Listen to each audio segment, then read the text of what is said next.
ஸ்ரீமத் பகவத்கீதையினுடைய சாரம் பார்த்து கொண்டிருக்கின்றோம். இன்றைக்கு 15வது அத்தியாயம், புருஷோத்தம யோகம்.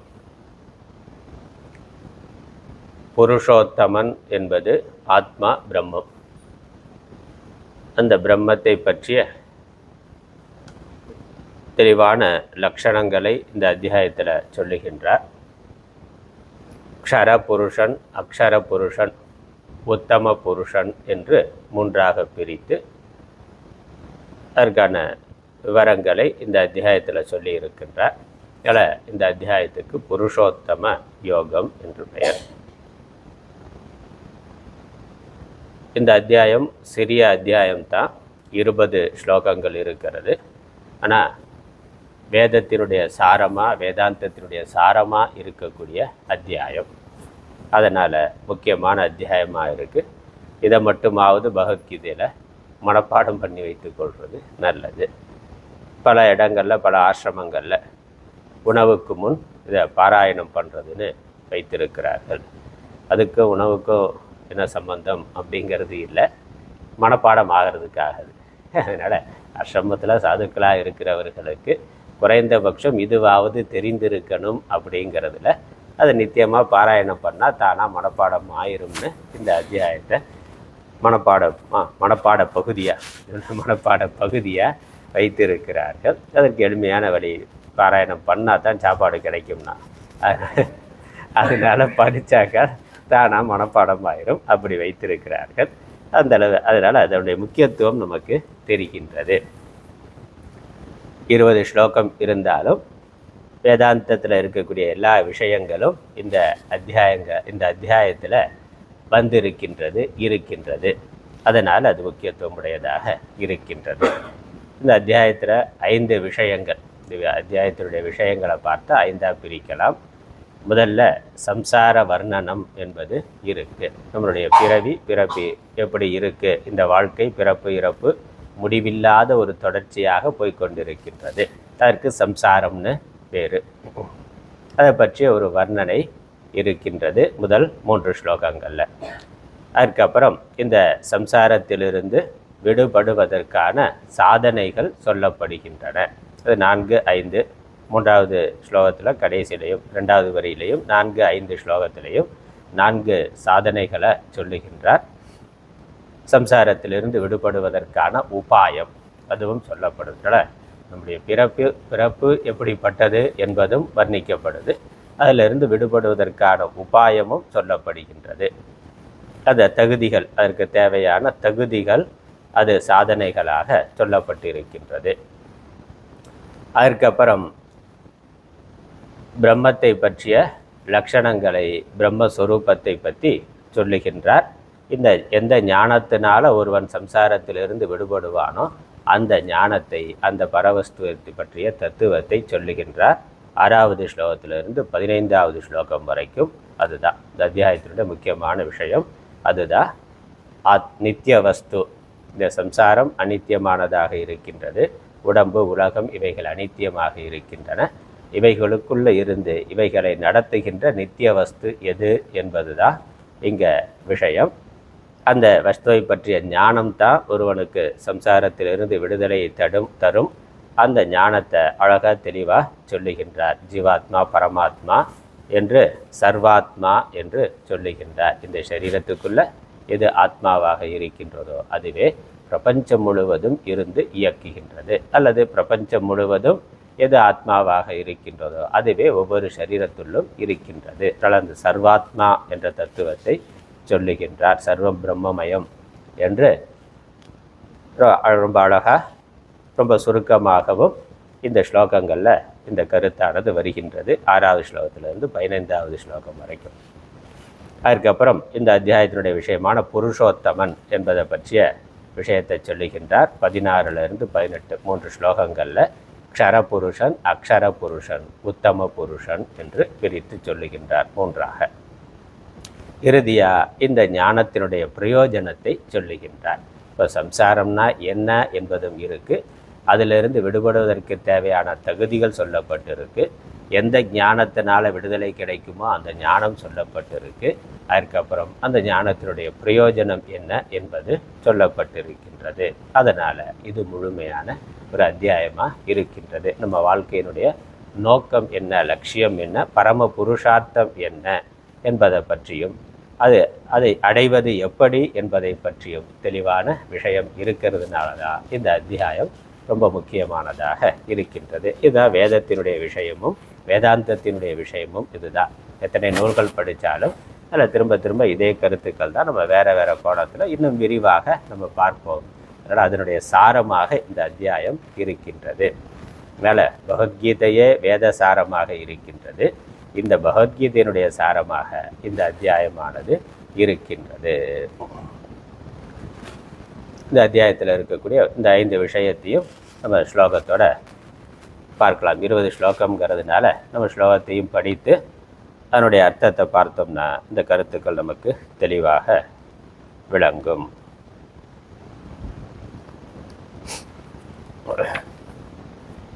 முதல்ல சம்சார வர்ணனம் வருது முதல் 3 ஸ்லோகங்களில்.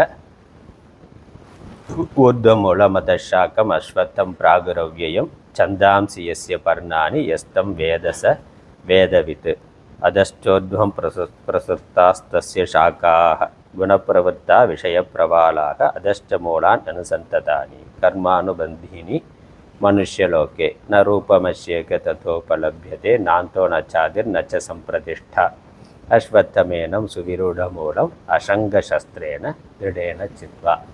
இந்த வாழ்க்கை, பிறப்பு, உலகம், உலக சுழற்சி, இதை ஒரு மரத்தோடு, அஸ்வத்த மரம், அரச மரம், அதோட உருவகப்படுத்தி சொல்லுகின்றார். அது எப்படி இருக்குது? தலைகீழ் விருட்சம், உர்த மூலம்னா அந்த மூலம் வேறானது மேலே இருக்கின்றது, மரம் கீழ் நோக்கி இருக்கின்றது. அப்போ நமக்கான மூலம் இந்த உலகம், ஜீவர்கள், இவற்றுக்கான மூலம் கடவுள், கடவுளிடமிருந்து கீழே வந்தது. அதனால் வேர் மேலையும் மரம் கீழையும் இருக்கிற மாதிரி இந்த வர்ணனையானது இருக்கின்றது.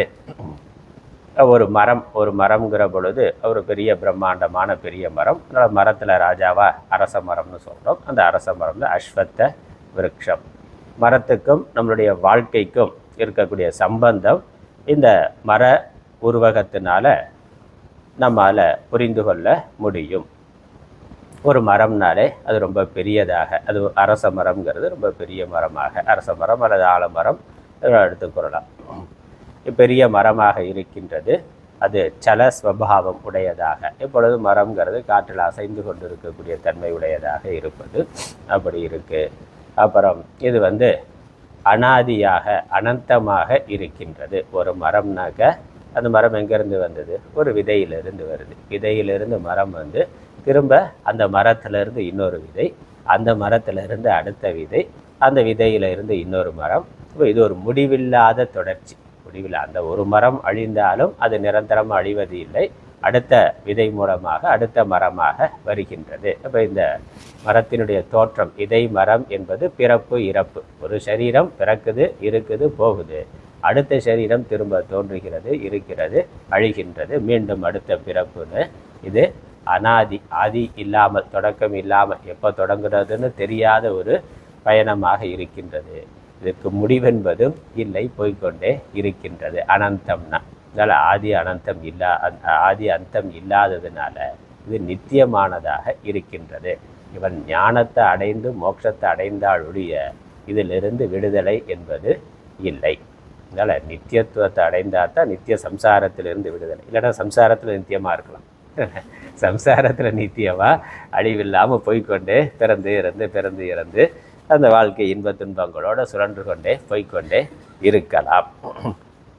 அதனால் அப்படி விதை மரம்னு ஆதி அந்தம் இல்லாமல் நித்தியமானதாக இந்த ஒரு விருட்சம் இருப்பது போல, விருட்சத்தினுடைய பயணம் இருப்பது போல இந்த வாழ்க்கை பயணமும் இருக்கின்றது. அப்புறம் இதனுடைய மூலம் வேர் என்ன அப்படிங்கிறது, எந்த மரத்துக்கு நம்ம வேறு மூலத்தை பார்க்க முடியாது. ஏன்னா அது அவ்வியக்தமாக கண்ணுக்கு தெரியாமல் பூமிக்குள்ளே புதைந்ததாக இருக்கின்றது. மரம் தான் வெளியே தெரிகின்றது. இது எங்கிருந்து எப்படி தோன்றி வந்ததுங்கிறது நமக்கு தெரியாது. அது மாதிரி இந்த சிருஷ்டி, உலகம், இதில் இந்த ஜீவர்கள் இதெல்லாம் நம்ம எப்படி தோன்றியதுங்கிறது நமக்கு தெரியாது. இப்போ ஒரு காலத்தில் தோன்றி வந்திருக்கின்றது.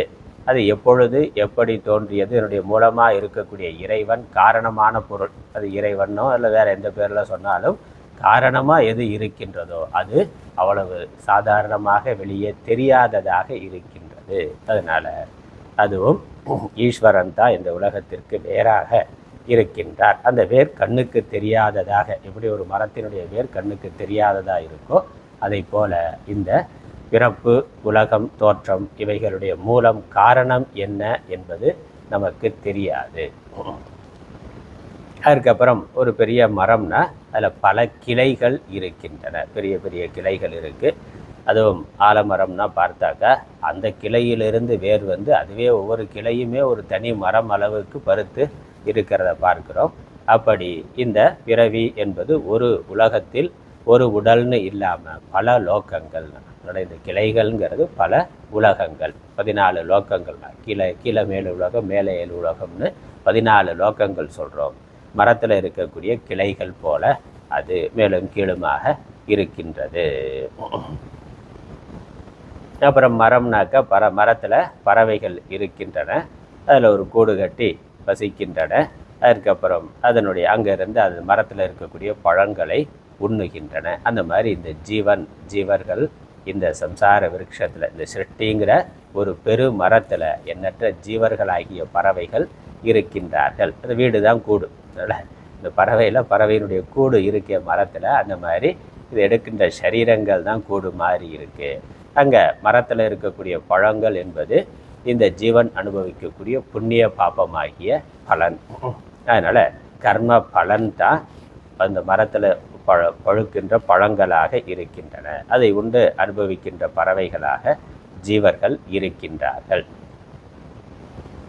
அந்த பறவை ஒரே கிளையில் உட்காந்துருக்குமானா ஒரே கிளையில் உட்காந்துருக்காது, கிளைக்கு மாற்றி மாற்றி மேல் கிளையில் கீழ் கிளை மாறி மாறி போகிற மாதிரி இந்த ஜீவர்கள் மேல் கீழ் உலகங்களுக்கு மாறி மாறி மாறி போய் வந்து கொண்டு இருக்கிறார்கள், தாவி தாவி அமருகிறார்கள்.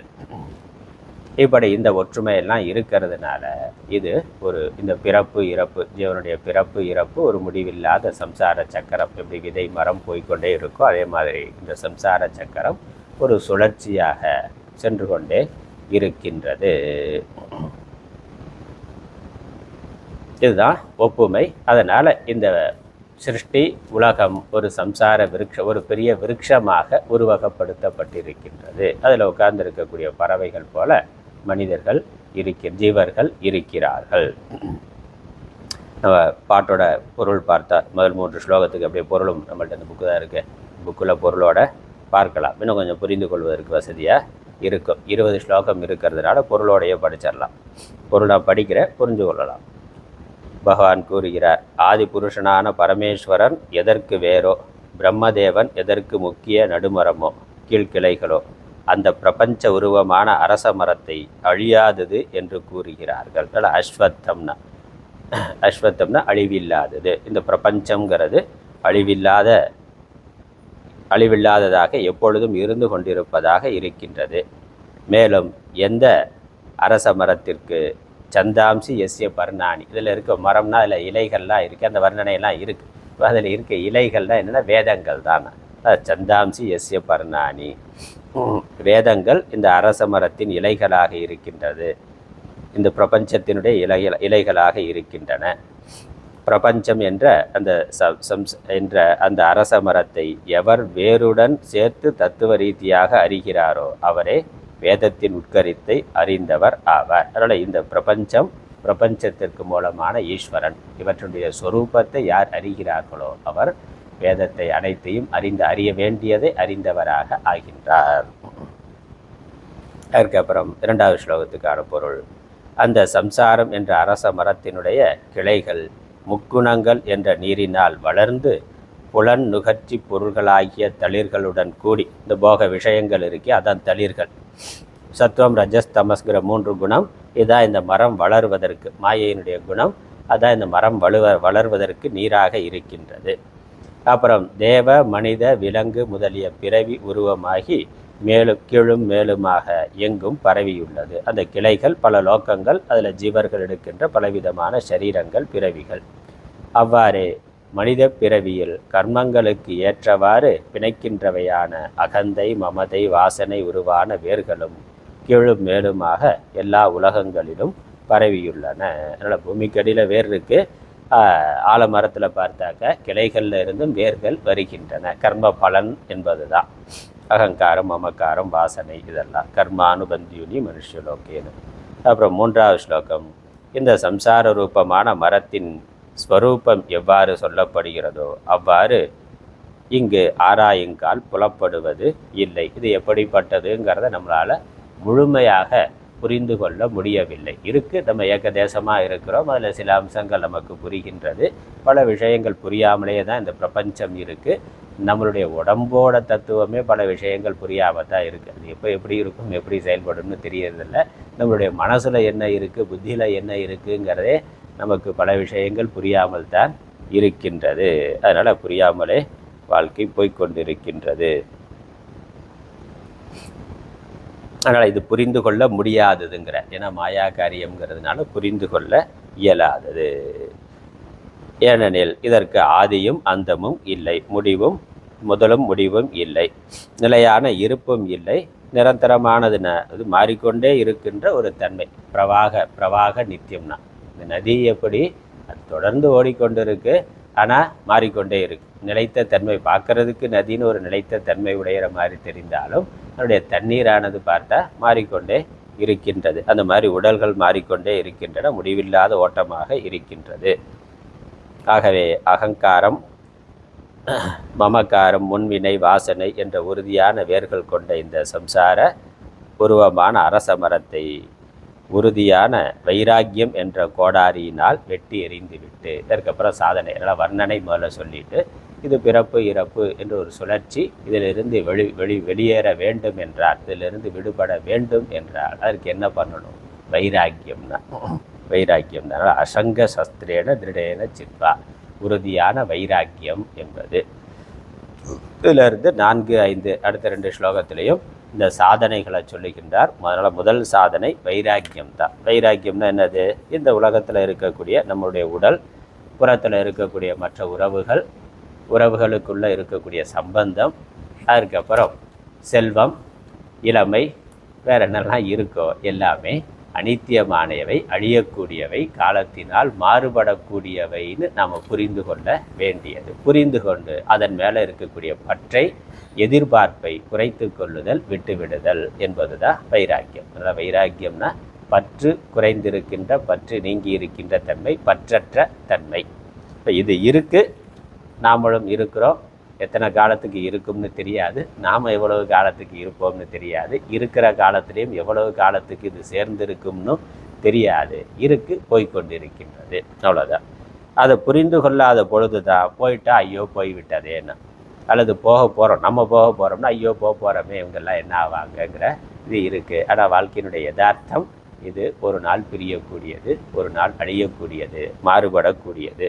ஒன்று நிரந்தரமாக விட்டுட்டு போகலாம், உலகத்தை விட்டே போகலாம், அல்லது இருக்கிற பொழுதே பிரிந்து போகலாம், அல்லது கூட இருந்துக்கிட்டே தலைவலி கொடுத்துக்கிட்டு இருக்கலாம். அது அதனால் முன்னாடி ஆரம்பத்தில் நல்லதாக இருக்கும். ஆசை 60 நாள், மோகம் 30 நாள் தான். எதுவுமே ஒரு 30-60 நாளுக்கு தான் எல்லாமே நமக்கு சாதகமாக இருக்குது. அப்புறம் போக போக அப்படியே நேர் எதிராக மாறிடுது. வச்சுக்கவும் முடியாமல், விடவும் முடியாமல், அதோட சேர்ந்து வாழுகின்ற தன்மை உடையதாகத்தான் இருக்குது. அப்போ அதை புரிந்து கொண்டு இது இப்படித்தான் புரிந்து கொண்டு அந்த ஆசை, எதிர்பார்ப்பு, பற்றை விட்டுவிடுதல், குறைத்து கொள்ளுதல், அதான் வைராக்கியம். அது இருந்தாலே நமக்கு பல விஷயங்களில் விடுதலையானது, நிம்மதியானது இருக்கும். அதனால் முதல் சாதனையாக வைராக்கியம் என்பதை சொல்லுகின்றார். அதுக்கப்புறம் 2வது நித்திய வஸ்துவை தேடுதல். இந்த உலகம் அனித்தியமானது, உலக விஷயங்கள் எல்லாம், உறவுகள் எல்லாமே அனித்தியமானதுன்னா எது நித்தியமானது என்ற ஆர்வம், என்ற கேள்வியானது வருகின்றது. அதை தேடத் தொடங்குகின்ற பொழுது இறைவன், பரம்பொருள், இது நித்தியமானதுன்னா ஆன்மீகம், கடவுள் தான் நித்தியமானவர்னு புரிந்து கொண்டு அந்த நித்தியமானதை அடைவதற்கான முயற்சியை செய்தார். ஏன்னா அந்த நித்தியமானதை அடைந்தால் தான் நமக்கு நித்தியமான நிரந்தரமான இன்பமானது இருக்கும். இந்த உலகம் அனித்தியமானதாக இருக்கிறதுனால அதிலிருந்து கிடைக்கக்கூடிய சுகமும் அனித்தியமாகத்தான் இருக்கும். இப்போ இன்ப துன்பம்ங்கிறது வாழ்க்கையில் மாறி மாறி வரும், ஏற்றத்தாழ்வுகள் மாறி மாறி வரும். இது எனக்கு வேண்டாம், ஒரே தன்மை, ஒரே மாதிரியான வாழ்க்கை, நிலைத்த இன்பத்தை உடைய ஒரு வாழ்க்கை வேண்டும் என்றால் நிலைத்த ஒரு பொருளை அடையிறதுனால தான் நம்ம அந்த இன்பத்தை அடைய முடியும். அந்த நிலைத்த பொருள் எதுனா உலகத்தில் எந்த பொருளுமே கிடையாது. இதற்கு வேறாக இதை நடத்தி கொண்டிருக்கக்கூடிய இறைவன் தான் சாஸ்வதமானவர், நித்தியமானவர் என்று புரிந்து கொண்டு அந்த இறைவனை சரணாகதி அடைதல். அதனால் அது அங்கே தான் ஆன்மீக வாழ்க்கைங்கிறது அப்போ தான் தொடங்குது. அப்போ தான் ஆன்மீகத்தோட முக்கியத்துவங்கிறது வருகின்றது. வாழ்க்கையில் எல்லாமே நல்லதாக போய் கொண்டு இருக்கிற வரைக்கும் நம்ம கடவுளை பற்றி நினைக்கிறது இல்லை. எப்போ அது பிரச்சனை ஆகுதோ, கேள்வி வருதோ, அதற்கு பதில் நம்மளால் கண்டுபிடிக்க முடியாத பொழுது கடவுள் தான் காப்பாற்றணும்னு நினைக்கிறோம். அவர் தான் இறுதி புகலிடம் தீர்வு. அதனால் பகவான் என்ன சொல்கிறாருங்க, 4வது ஸ்லோகத்தை பார்த்தா, ததப்பதம் தத் பரிமார்கித்தவ்யம் யஸ்மின் கதா ந நிவர்த்தந்தி பூயக தமேவ சாத்தியம் புருஷம் பிரபத்யே எத பிரவருத்தி பிரசுரதா புராணி. அதற்கு பிறகு எங்கே சென்ற இந்த வைராக்கியத்தை அடைந்த மனிதர்கள், எங்கே சென்ற மனிதர்கள் மீண்டும் சம்சாரத்திலிருந்து திரும்பி வருவதில்லையோ அந்த பரமபத ரூபமான பரமேஸ்வரன் நன்கு தேடப்பட வேண்டும். அதனால் வைராக்கியத்திற்கு பிறகு விவேகம், அனித்தியமானது உலகம்னு புரிந்து கொண்ட பிறகு நித்தியமான இறைவனை தேடுதல். அதனால் நித்திய வஸ்து விவேகம். அதனால் முமுட்சுத்துவம், சம்சாரத்திலிருந்து விடுதலை முமுட்சுத்துவம். அப்புறம் இறைவனை அடைய வேண்டும்னு இறைவனை தேடுதல் ஜிக்ஞாசுத்துவம். அதுதான் நமக்கு தேவை. மேலும் எந்த பரமேஸ்வரனிடமிருந்து இந்த பழமையான சம்சார மரத்தின் தொடர்ச்சி விரிவடைந்துள்ளதோ ஆதி புருஷனான அந்த நாராயணனையே சரணம் அடைகிறேன் என்ற உறுதியோடு அந்த பரமேஸ்வரனை சிந்தித்து தியானிக்க வேண்டும். அதனால் இறைவனை அறிந்து கொண்டு அந்த இறைவனை சரணாகதி அடைய வேண்டும், தியானிக்க வேண்டும். அதனால் பிரபத்தி பக்திங்கிறது வருகின்றது. முதல்ல விவேக வைராக்கியம், அதனால் பக்தி, பகவானிடத்தில் சரணாகதி. இறைவன் இருக்கிறார், இறைவன் பார்த்து கொள்வார், இறைவன் தான் அனைத்தையும் நடத்தி கொண்டிருக்கிறார். இறைவனை இந்த உலக விஷயங்கள் அடையிறது என்னுடைய லட்சியம் என்பது மாறி இறைவனை அடைவது தான் என்னுடைய லட்சியம். ஏன்னா அவர்தான் நிரந்தரமானவர், அவர்தான் எனக்கு நிரந்தரமான விடுதலையை கொடுக்க முடியும். நிரந்தரமான நிம்மதியை, மகிழ்ச்சியை, சந்தோஷத்தை இறைவன் தான் கொடுக்க முடியும்னு புரிந்து கொண்டு அந்த இறைவனை சரணாகதி அடைதல். அப்புறம் இந்த சம்சாரத்திலிருந்து நம்ம கை தூக்கி விடக்கூடியவர் யாருன்னா அந்த இறைவன் தான். நாமளாக கரையேற முடியாது, சேருஞ்சகதியுமாக இருக்குது. அதனால் யாராவது ஒருத்தர் கரையில் இருக்கிறார், கை தூக்கி விட்டால் தான் கரையேற முடியும்னு புரிந்து கொண்டு அதற்கு இறைவனை சரணாகதி அடைதல். தமேவ சாத்தியம் புருஷம் பிரபத்தியே என்று பிரபத்தின்னு அந்த பக்தியை சொல்லுகின்றார். அதுக்கப்புறம் அது மட்டும் போதுமானா இல்லை, அந்த இறைவன் கை தூக்கணும்னா அதற்கு நமக்கு சில தகுதிகள் இருக்கணும். அதில் கடவுள் நம்மை காப்பாற்றணும்னா காப்பாற்றப்படுவதற்கு நாம் தகுதி உடையவர்களாக இருக்க வேண்டும். அதற்கு தேவையான நற்பண்புகளை நாம் வளர்த்து கொள்ள வேண்டும், சத்குணங்களை வளர்த்து கொள்ள வேண்டும். நம்ம இவ்வளவு காலம் பூஜை பண்ணுறோம், ஜபம் பண்ணுறோம், தியானம் பண்ணுறோம், கடவுள் நம்மளை ஒன்றும் கண்டுக்க மாட்டேங்கிறார்னா கண்டுகொள்வதற்கு நாம் தகுதியுடையவர்களாக இன்னும் ஆகவில்லைன்னு புரிந்துக்கணும். அவ்வளோ, அவர் கண்டுக்க மாட்டேங்கிறது அவருடைய இதில். அவர் எப்பொழுதும் தயாராக இருக்கிறார், நாம் தான் அவரை திரும்பி பார்க்கறது இல்லை. அப்போ அவர் நம்மை காப்பாற்றுவதற்கு நம்மை தகுதியுடையவர்களாக ஆக்கி கொள்ள வேண்டும். தகுதி இருந்தால் தானாக தேடி வரும், பகவானே தேடி வருவார். அதனால் அதற்கு தேவையான நற்பண்புகளை தான் 5வது ஸ்லோகத்தில் சொல்லுகின்றார்.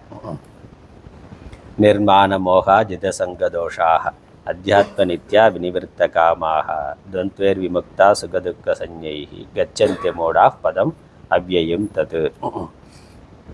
அமூடாக கச்சந்தி அவ்யயம் பதம் தது கச்சந்தி. தற்பெருமையும் மோகமும் அற்றவர். நிர்மாண மோகா, மோகம் நீங்கியவர்கள், மானம் நீங்கியவர்கள், மோகம் நீங்கிய, மானம்னாக்க அகங்காரம், அந்த அகங்காரம் தற்பெருமை அது நீங்கியவர்கள்.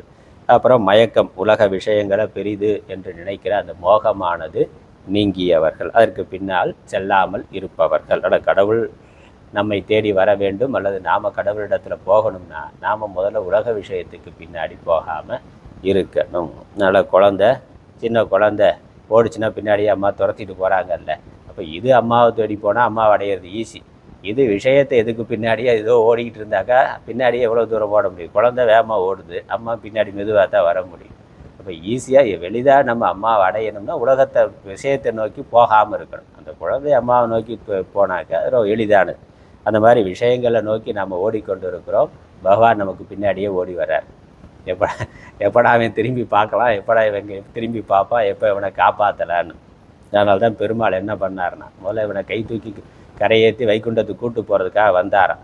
வந்து நின்று பார்த்தாரு, வாடா வாடான்னு கூப்பிட்டு பார்த்தாரு. வர்ற மாதிரி தெரியல, நின்ற கோலம். கொஞ்சம் சரி உட்காந்து கூட்டிகிட்டு போயிடலான்னு நின்றுக்கிட்டு இருந்தவர் உட்காந்துட்டார். திரும்ப கூப்பிட்டு அப்பயும் வர மாதிரியே தெரியல, படுத்தே விட்டார்னா.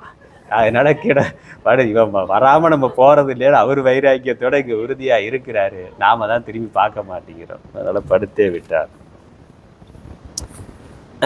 அதனால் அத்தியாத்ம நித்யானா, அதுக்கப்புறம் அத்தியாத்ம விஷயங்களில் கவனத்தை செலுத்துதல். அதில் பரமாத்ம ஸ்வரூபத்தில் என்றும் நிலை பெற்றவர்கள் ஆத்ம தத்துவத்தை அறிந்து கொள்ள வேண்டும்னு இந்த மாதிரி தத்துவ சாஸ்திரம், விவேக வைராக்கியம். அப்புறம் கடவுளை அடையணும்னா கடவுளை பற்றி நம்ம கொஞ்சமாவது தெரிஞ்சிருக்கணும்ல. அப்போ கடவுளை பற்றி சொல்லுகின்ற, கடவுளுடைய பெருமைகளை சொல்லுகின்ற, கடவுளுடைய வரலாற்றை சொல்லுகின்ற நூல்களை நம்ம படிக்கணும். தத்துவ விஷயங்களை, தத்துவ சாஸ்திரங்களை படிக்கணும். அப்படி பரமாத்ம ஸ்வரூபத்தில் என்றும் நிலை பெற்றவர்கள். அப்புறம் உலக ஆசைகள் எல்லாம் நீங்கியவர்கள். வினிவிருத்த காமாகான, ஆசைகளை முழுமையாக அழித்து கொண்டவர்கள். ஏன்னா ஆசை இருக்கிற வரைக்கும் கடவுளே கூப்பிட வந்தாலும் பகவானே எப்போ நம்ம கூப்பிடுவேன் அப்படின்னு கேட்டுக்கிட்டே இருக்கான். கடவுள் வந்து வா போகலான்னா, கொஞ்சம் இருங்க, இப்போ தான் பேத்தி பிறந்திருக்கு, கல்யாணம் ஆனோன்னு வர்றேன்னா. அதனால் கடவுளே வந்தாலும் கொஞ்சம் இன்னும் ஆசை இருந்தாக்கா போகிறதுக்கு தயாராக இருக்க மாட்டோம். அதனால் ஆசை போகணும். அதுக்கப்புறம் துவந்த்வைர் விமுக்தாக, இந்த உலக இருமைகளிலிருந்து, இன்பம் துன்பம் என்ற பெயர் கொண்ட இரட்டைகளிலிருந்து விடுபட்டவர்கள். யார்? அந்த தத்துவ ஞானத்தில் ஆத்ம ஞானத்தை, ஆத்மாவை அறிந்து ஆத்மாவை பற்றி சொல்லுகின்ற சாஸ்திரங்களை கற்று கேட்டு ஞானத்தையும் அடைந்தவர்களாக ஆகின்றார்களோ அப்பொழுது அவர்கள் அந்த அழிவற்ற பரமபதத்தை அடைகின்றார்கள். அவ்யயம் பதம் கச்சத்தி அமூடாகான, அந்த புத்தி அஞ்ஞானமானது நீங்கி ஞானமானது அடையப்பட வேண்டும் அது சொல்லிட்டார். நல்ல சத்குணத்தில் தொடங்கி இறுதியாக ஞானம். அதுக்கப்புறம் 6வது ஸ்லோகத்திலிருந்து 15வது ஸ்லோகம் வரைக்கும் அந்த ஞானம் என்னன்னு பிரம்ம வஸ்துவத்தை பற்றி, நித்திய வஸ்துவை பற்றி விரிவாக சொல்லுகின்றார். முதல்ல அந்த ஆத்மா பரம்பொருள், காலதேச வரையறை இல்லாதது, அப்புறம் அனைத்திற்கும் சாட்சியாக இருப்பது, அதுதான் உள்ளே இருந்து இந்த சரீரத்துக்குள்ளே இருந்து ஜீவனை நடத்தி கொண்டு இருக்கின்றது. அதுக்கப்புறம் இந்த சரீரத்துக்குள்ளே இருந்து மட்டுமல்ல, உலகத்தில் இருந்து உலகத்தையும் நடத்துவதாக அது இருக்கின்றது. அப்படி சர்வாத்மா அப்படிங்கிறது கொண்டு வந்தார். ஜீவனத்தில் சாட்சியாகவும், ஜகத்துக்குள்ள அனைத்துக்கும் ஆத்மாவாகவும், அப்புறம் அதுவே சத்தாகவும் சித்தாகவும், ஜடவஸ்துக்களில் சத்தாகவும் சேத்தன வஸ்துக்களில் சத்து சித்தாகவும் அந்த பரம்பொருளை பரமாத்மாவே இருக்கின்றாருங்கிற கருத்தை 6வது ஸ்லோகத்திலிருந்து 15வது ஸ்லோகம் வரைக்கும் சொல்கிறார். முதல்ல நித்திய வஸ்து என்பதும் அனைத்திற்கும் மேலானது என்பதும் 6வது ஸ்லோகத்தில் சொல்கிறார். ந தத் பாசயத்தே சூரியக ந சசாங்கோ ந பாவக எத்கத்வா ந நிவர்த்தந்தி தத்தாம பரமம் மம. அந்த நித்திய வஸ்து யார்? ஆத்மாவாகிய நான், பிரம்மமாகிய நான். அதனால் கிருஷ்ணன் தன்னை பரமாத்மாவாக வைத்து கொண்டு நானே அது என்று சொல்லுகின்றார். அதனால் இங்கே கிருஷ்ணன்கிற பொழுது கிருஷ்ணன்கிற ரூபம் இல்லை, அவருக்கு ஆதாரமாக இருக்கக்கூடிய பிரம்மஸ்வரூபம். எந்த பரமபதத்தை அடைந்த பிறகு மனிதர்கள் சம்சாரத்திற்கு திரும்புவதில்லையோ அந்த ஸ்வயம் பிரகாசமான பரமபதத்திற்கு சூரியன் ஒளி தருவதில்லை, சந்திரன் ஒளி தருவதில்லை, அக்னி தேவனும் ஒளி தருவது இல்லை. ஏன் ஒளி தருவதில்லை? அதற்கும் ஆத்மாவாக இருக்கிறார். அதற்கும் உள்ளே இருக்கிறதுனால, அனைத்திற்கும் ஆத்மாவா அவர் இருக்கிறதுனால அவைகளால் பிரகாசிக்க முடியாது. அப்படிப்பட்டது என்னுடைய மேலான ஸ்தானம் ஆகும், பரமபதம் ஆகும். அதுக்கப்புறம் இந்த ஜீவ சரீரத்துள்ளும் நான் தான் இருக்கிறேங்கிறத சொல்லுகின்றார் 7வது ஸ்லோகத்தில். 7, 8 இந்த ஸ்லோகங்களில் மமை வாம்சோ ஜீவலோகே ஜீவபூத சனாதனக மனஷஷ்டானீந்திரியாணி பிரகிருதிஸ்தானி கர்ஷதி. இவ்வுடலில் என்றும் உள்ள ஜீவாத்மா என்னுடைய அம்சமே. இங்கே பரமாத்மாவாக இருக்கின்ற நானே ஒரு உடலிலும் ஜீவாத்மாவாக இருக்கின்றேன். அதுவே பிரகிருத்தியில் உள்ள மனம் மற்றும் 5 புலன்களையும் ஈர்க்கின்றது. அந்த உள்ள சரீரத்துக்குள்ள எந்த ஒரு சைத்தன்யம் இருந்து கொண்டு இந்த ஞான இந்திரியங்களையும் மனதையும் இழுத்துக்கொண்டு அதை நடத்தி கொண்டு இருக்கின்றதோ அது நான், என்னுடைய அம்சம்னு சொல்கிறார். அம்சங்கிற பொழுது அவரே தான். அதனால் அம்சம் இதை வைத்து கொண்டு தான் விசிஷ்டாத்வைதிகள் சொல்கிறாங்க. என்னுடைய அம்சம்னு சொல்லியிருக்கிறதுனால அவர் தனியாக இருக்கிறார், இங்கே சின்னதாக அவருடைய அம்சம் மட்டும் இங்கே இருக்குதுன்னு. அப்புறம் பானை தோன்றுனாக்கா பானைக்குள்ளே ஆகாசம் வருது. வெளியே இருக்க ஆகாசம் ஆகாசத்தோட அம்சம் அப்படின்னா ஒரு சின்ன பகுதி உள்ளே இருக்க ஆகாசம்னு சொல்ல முடியுமா என்ன? ஆகாசத்தில் பகுதிகள் கிடையாது. அந்த உடல் அப்படிங்கிற ஒரு வடிவம், பானைங்கிற ஒரு வடிவம் வர்ற பொழுது ஆகாசமானது பிரிக்கப்பட்டது போல இருக்கையுடைய வெளியே இருக்க ஆகாசத்தோட ஒரு சிறு துண்டு அப்படின்னலாம் சொல்ல முடியாது. துண்டு போடக்கூடிய விஷயம் அல்ல அது. அதனால் என்னுடைய அம்சங்கிறது நானே என்பது தான். நானே சரீரத்தில் ஆத்மாவாக இருந்து இந்திரியங்களை மனதை நடத்தி கொண்டிருக்கின்றேன். அதுக்கப்புறம் சரீரம் எதவாப்னோதி யச்சாப்யுக்ராமதீஸ்வரக கிரகித் வைத்தாரி செய்யாதி வாயுர்கந்தா நிவாசையாத். இந்த சரீரத்திலிருந்து ஜீவன் போகின்ற பொழுது நானே எடுத்து செல்லுகின்றேன். அதுக்கப்புறம் இன்னொரு சரீரத்தில் கொண்டு போய் நானே சேர்க்கின்றேன்னு சொல்கிறார்.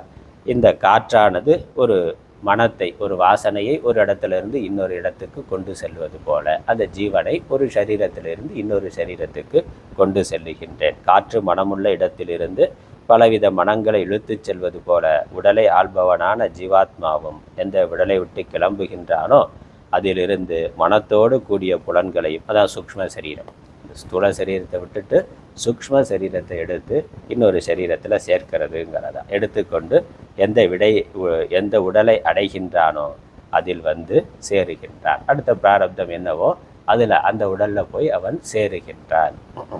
அதனால் இதிலேருந்து பல பிறவிகள் உடல் விட்டு உடல் செல்லுதல் இது ஒரு தொடர்ச்சியாக நடந்து கொண்டிருக்கின்றதுங்கிறத சொல்லுகின்றார். சம்சார சக்கரம்ங்கிறத வர்ணிக்கின்றார், சொல்லுகின்றார். அதுக்கப்புறம் நான் தான் ஆத்மாவாக இருந்து அனைத்தையும் அனுபவித்து கொண்டிருக்கிறேங்கிறத 9வது பாட்டு 10 சொல்லுகின்றார். ஸ்ரோத்ரம் சக்ஷு ஸ்பர்ஷனஞ்ச ரசனங்கிராணமேவச்ச அதிஷ்டாய மனச்சாயம் விஷயான் உபசேவத்தே உத்கிராமந்தம் ஸ்திதம் வாப்பி புஞ்சானம் வா குணான்விதம் விமூடா நானு பஷ்யந்தி ஞான சக்ஷுஷ. இந்த ஜீவாத்மா காதையும் கண்ணையும் சருமத்தையும் நாக்கையும் மூக்கையும் மனத்தையும் சார்ந்து கொண்டு அவற்றின் உதவியுடன் தான் புலன் நுகர்பொருட்களை அனுபவிக்கின்றான். இந்த ஆத்மா சம்பந்தம், ஆத்மா இருக்கிறதுனால தான் ஜீவன் என்று ஒருவன் இருந்து அவன் அனைத்தையும் அனுபவித்துக்கணும். நான் இருக்கிறதுனால தான் இந்த ஜீவனாக இருக்கின்றான். இந்த ஜீவன் உடலை விட்டு கிளம்பும் பொழுதோ, உடலில் இருக்கும் பொழுதோ, போகங்களை அனுபவிக்கும் பொழுதோ, முக்குணங்களுடன் கூடி இருக்கும் பொழுதோ அறிவிலிகள் அறிவது இல்லை. உடம்புக்குள்ள ஆத்மா இருக்கிற ஆத்மாதான், உடம்புள் ஆத்மா இருந்து இந்த உடலை இயக்கி கொண்டிருக்கிறது என்பதை விவேகம் இல்லாதவர்கள் அறிவது இல்லை. அப்போ நானே செய்கின்றேன், நானே நடத்தி கொண்டு இருக்கிறேன், எனக்கு வேற எதுவும் இல்லைன்னு தானே நாஸ்திகர்கள் நினைக்கிறார்கள். அப்படி இல்லை, அது இறைவனால் நடத்தப்படுகிறது என்பதை விவேகமுள்ள ஞானிகள் தான் தத்துவ ரீதியாக அறிகிறார்கள். அதனால் ஞான கண்ணினால் என்னை விவேகிகள் அறிகிறார்கள். அதுக்கப்புறம் யதந்தோ யோகினஷ்டைவம் பஷ்யன் ஆத்மன்யவஸ்திதம் யதந்தோபியகிருதாத்மானக நைனம் பஷ்யந்தி அச்சேதசக. யோகிகளும் முயற்சி செய்தே தம் இதயத்தில் உரைகின்ற இந்த ஆத்மாவை தத்துவ ரீதியாக உணர்கிறார்கள். ஆனால் எவர்கள் தங்கள் உள்ளங்களை தூய்மைப்படுத்தி கொள்ளவில்லையோ அந்த அஞ்ஞானிகள் முயன்றாலும் கூட இந்த ஆத்மாவை அறிவது இல்லை. அப்போ உள்ள இருக்க ஆத்மாவாக அவர் உள்ளே இருந்தாலும், நான் என்று விளங்கி கொண்டிருந்தாலும் அதை புரிந்து கொள்வதற்கு, அறிந்து கொள்வதற்கு தூய்மையான மனதானது தேவை. தூய்மை இல்லாத மனதினால அதை புரிந்து கொள்ள முடியாது. அதுக்கப்புறம் 12வது ஸ்லோகத்தில் அப்படியே இந்த ஜீவாத்மாங்கிறதுலேருந்து பரமாத்மாவுக்கு போகின்றார். இந்த உடம்புல எந்த ஆத்மா இருக்கோ அதுதான் உலகத்தில் இருக்க எல்லா பொருள்களுள்ளும் உள்ளதுங்கிற அந்த ஜீவ பிரம்ம ஐக்கியத்தை சொல்லுகின்றார்.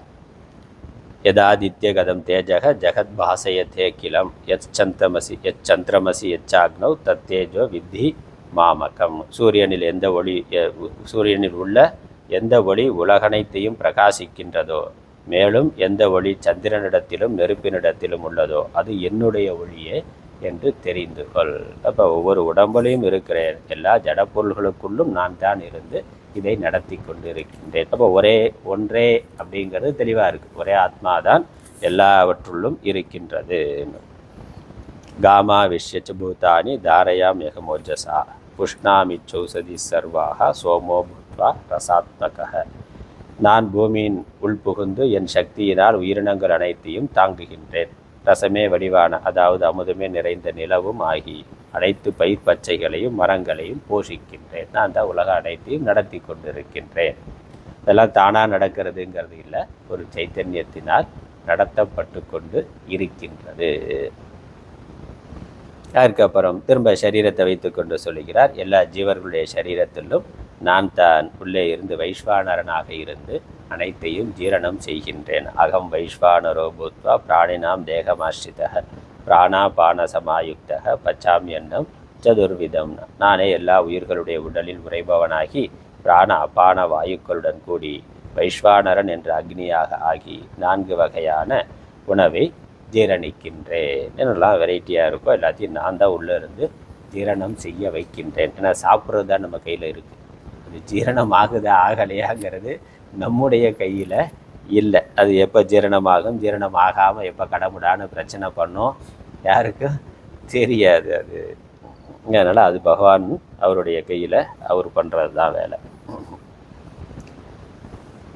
இப்படி வயிற்றில் மட்டும்தான் இருந்து ஜீரணம் பண்ணுறாரானா இல்லை. சர்வஸ்ய சாகம் கிருதிசன்னிவிஷ்டக மத்தஸ்மிருதிர் ஞானம் அபோகணஞ்ச வேதைச்ச சர்வை ரகமேவ வேத்யக வேதாந்த கிருத் வேத விதேவ சாகம். நானே எல்லா பிராணிகளுடைய இதயத்திலும் அந்தர்யாமியாக இருந்து கொண்டிருக்கின்றேன். நல்ல இதயத்தில் இருந்து உயிராக இந்த உடலை இயக்குகின்ற சக்தியாக நானே இருந்து கொண்டிருக்கின்றேன். இந்த ஜீவர்களுக்கு என்னிடமிருந்து தான் ஸ்மிருதி, ஞானம், அபோகணம், மறப்பு, நல்ல நினைவு, அறிவு, ஐயம், திரிபுகளிலிருந்து தெளிவும் ஏற்படுகின்றது. அதனால் மறப்பு, நினைப்பு எல்லாம் என்னாலேயே ஏற்படுகின்ற நான் தான் நடத்தி கொண்டிருக்கின்றேன் என்பது. அப்புறம் இப்படி இருக்கின்ற என்னை எப்படி அறிந்து கொள்வதுனா, எல்லா வேதங்களாலும் நானே அறியத்தக்கவன். அதனால் சாஸ்திர விசாரத்தினால தான் உள்ளே இருக்கக்கூடிய ஆத்மாவை ஒருவன் அறிந்து கொள்ள முடியும். அந்த வேதங்களை செய்தவனும் நானே, வேதாந்தத்தை செய்தவனும் வேதங்களின் உட்பொருளை அறிந்தவனும் நானே. அதனால் பகவான் தான் தன்னை பற்றி அறிந்து கொள்வதற்காக வேதங்களை கொடுத்திருக்கின்றார். ஏன் சாஸ்திரம் படிக்கணும்னா, நம்மை தெரிந்து கொள்வதற்கும் உலகை தெரிந்து கொள்வதற்கும் இறைவனை தெரிந்து கொள்வதற்காகவும் இறைவன் கொடுத்திருக்கிற நூல் சாஸ்திரங்கள். ஆகவே அதை படித்தாக வேண்டும். அதுக்கப்புறம் இதுவரைக்கும் இப்படி அந்த நித்திய வஸ்து பரமாத்மா உலகம் அனைத்திற்கும் ஆதாரமாக சர்வாத்மாவாக இருக்கின்ற ஆத்ம தத்துவத்தை பகவான் சொல்லிட்டார். இந்த ஞானத்தினால தான் ஒருவன் சம்சார விருட்சத்திலிருந்து விடுதலை அடைய வேண்டும். சம்சார சக்கரத்திலிருந்து விடுதலை அடைய முடியும். அதுக்கப்புறம் சுருக்கமாக இந்த பிரகிருத்தியை பற்றி, உலகத்தை பற்றி சொல்லுகின்றார். க்ஷர புருஷன், அக்ஷர புருஷன், உத்தம புருஷன் 3 சொல்கிறார். க்ஷர புருஷன்கிறது பிரகிருத்தியை புருஷன்கிற சப்தத்திலேயே சொல்லுகின்றார். பிரகிருதி 2 விதமாக இருக்குது. அவ்யக்தம், வியக்தம். நமக்கு தெரியும், வியக்தமாக இருக்கக்கூடிய நாம ரூபங்களோடு கூடிய கண்ணுக்கு தெரிவதாக இருக்கின்ற உலகம். ஆனால் அது எப்படி இருக்குது? அழியக்கூடியதாக இருக்குது. அதனால் அதுக்கு க்ஷர புருஷன்னு பேர். க்ஷர புருஷன்னா இந்த சிருஷ்டி தோன்றி இருக்கின்ற வெளியே மேட்டராக இருக்கக்கூடிய உலகம். அப்புறம் இதற்கு ஆதாரமாக இருக்கக்கூடிய அவ்யக்த சக்தி, அது அவ்யக்த அச்சேதனம். அதுக்கு அக்ஷர புருஷன் என்று பெயர். மாயை, இந்த தோற்றத்திற்கு காரணமாக உள்ளே இருக்கக்கூடிய மாயாசக்தி, அது அக்ஷர புருஷன். அவ்யக்தம் அக்ஷர புருஷன்னு அதை சொல்லுகின்றார். சாதாரண பிரகிருத்தின்னு சொல்கிறத பிரகிருத்தின்னு சொல்லாமல் புருஷன்கிற சப்தத்தில் சொல்கிறார். க்ஷர புருஷன், அக்ஷர புருஷன்னு அந்த பிரகிருத்தியையும் 2ஆக பிரித்து சொல்லுகின்றார். மேட்டர், எனர்ஜின்னு சொல்கிறோமே அதான். அதனால் மேட்டர் அது ஜடமானதாக இருக்குது. அது என்னது? எனர்ஜி தான். எனர்ஜி தான் மேட்டராக இருக்குது, மேட்ரு தான் எனர்ஜியாக இருக்குது. ஆனால் எனர்ஜியாக இருக்கிற பொழுது அவ்வியக்தமாக கண்ணுக்கு தெரியாததாக இருக்குது. அதுவே ஒரு பார்ட்டிகலாக ஸ்தூலமாக தெரியக்கூடியதாக இருக்கிற பொழுது ஜடமானது போல இருக்கின்றது.